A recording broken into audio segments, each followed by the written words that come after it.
What's up mga kalingap? Oh, wow, grabe no. Ito yung dream house ni Papa John's. Malapit na siya mga kalingap. So ito, panoorin natin. Pero bago natin simulan yan, huwag niyo pong kakalimutan mag-subscribe. Bal Santos Matubang, Kalingap Rob at Edno Vlogs. Siyempre, supportahan po natin Kalingap Jomar. So ito, panoorin po natin ang video na ito.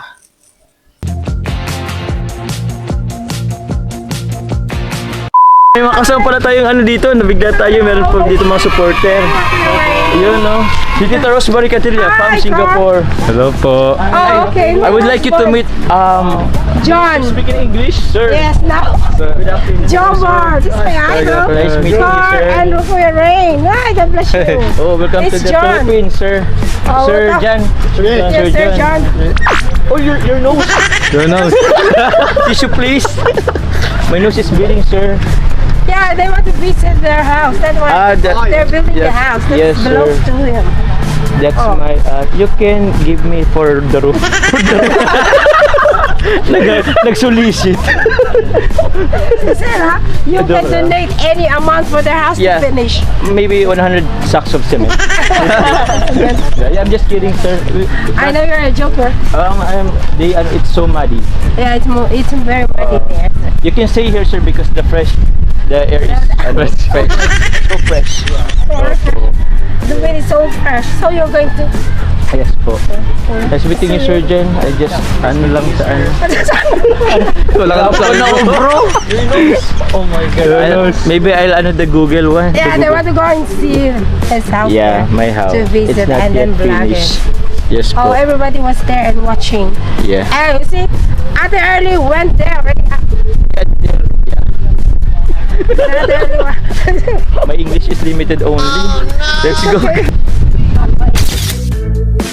Yung parang bait mo raw. Saan yung biyaya ng kaibigan?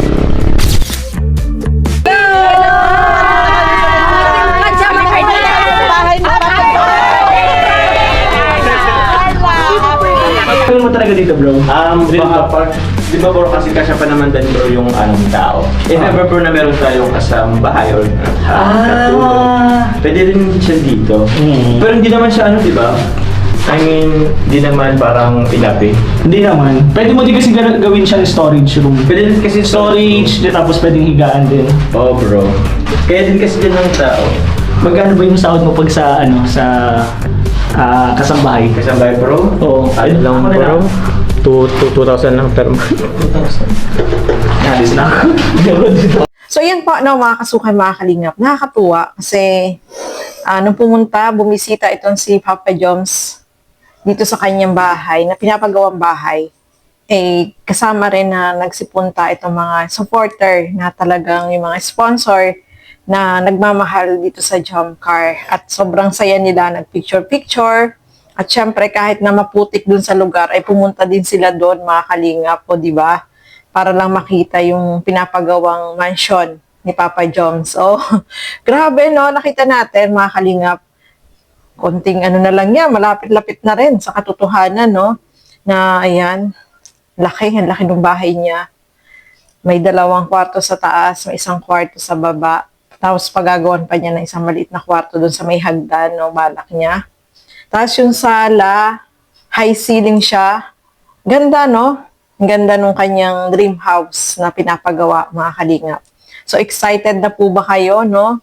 Nakakatuwa kasi, syempre, hindi mo akalain. Kahit si Papa Joms, hindi niya rin in-expect na makapagpagawa siya ng ganyan kalaking bahay dyan sa Daet, di ba?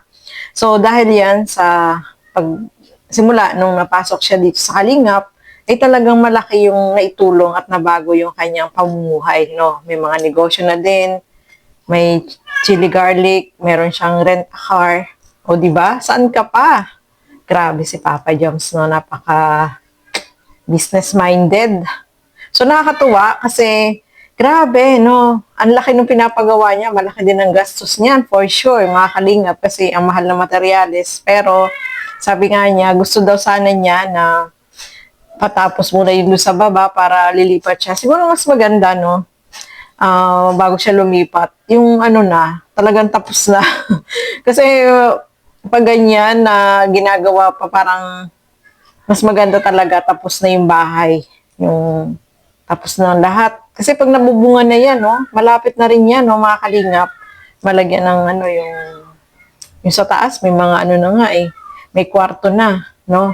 Pag nabubungan yan, for sure, mabilis na yan, no, mga kalingap. So, ayan, congrats and advance kay Papa Joms kasi grabe itong mga pagsisikap niya na syempre, para makapagpagawa ng bahay, naku, malaking pera yung gastos dyan, no? Hindi basta-basta. Sa sobrang laki niyan, mga kalingap. Kaya, deserve naman talaga na magkaroon siya ng ganyan kagandang bahay. Nakita naman natin, magkalapit lang sila ni Carla doon, magkatabi lang. No, mga kalingap. Kaya, uy, magkapit-bahay lang sila doon. 'Di ba? So, excited na rin tayo na pag natapos to, na pinturahan, nalagyan ng mga gamit, ay nako, ganda-ganda ng bahay ni Papa Joms, no? Congrats! Kasi, yung mga pinapangarap natin lahat, no? Siyempre, kahit naman sino ay pangarap na magkaroon ng sariling bahay, di ba? So, ayan na. Malapit na sa katotohanan, malapit na yung matapos. Basta tuloy-tuloy lang kasi ang problema nila is yung ulan ng ulan dyan sa daet, no? Kaya medyo siguro natitigil sila kasi talagang maulan. Pero kapag nabubunga na yan, kahit umuulan, makakapaggawa na rin sila kasi may bubong na, di ba? So, ayan. Grabe, excited ako na makita yan ng tapos na. No? Ano kayang kulay ng bahay ni Papa Joms, yung mga gamit niya. Siyempre, naku, nakaka-excite din, no? Kahit hindi natin bahay. Masaya tayo para kay Papa Joms na magkaroon siya ng sarili niyang bahay sa pagsisikap niya, no? Sariling kayod, sariling diskarte niya, di ba? Sa pagbablog, syempre. At nakikita naman natin, tuloy-tuloy din yung kanyang ginagawang pagcha-charity ng mga kalingap. Syempre, yung jump car, nandiyan, di ba? Sa mga blessing na kanilang natatanggap, eh malaking tulong po yun, no, mga kalingap. So, ayan po, no, maraming salamat sa inyong walang sawang panonood at pagsuporta dito sa aking mga ginagawang reaction video. Happy tayo para kay Papa Joms, no? Congrats in advance. So, ayan po, hanggang dito na lamang. Keep safe, everyone. Thank you for watching. Mabuhay tayong lahat.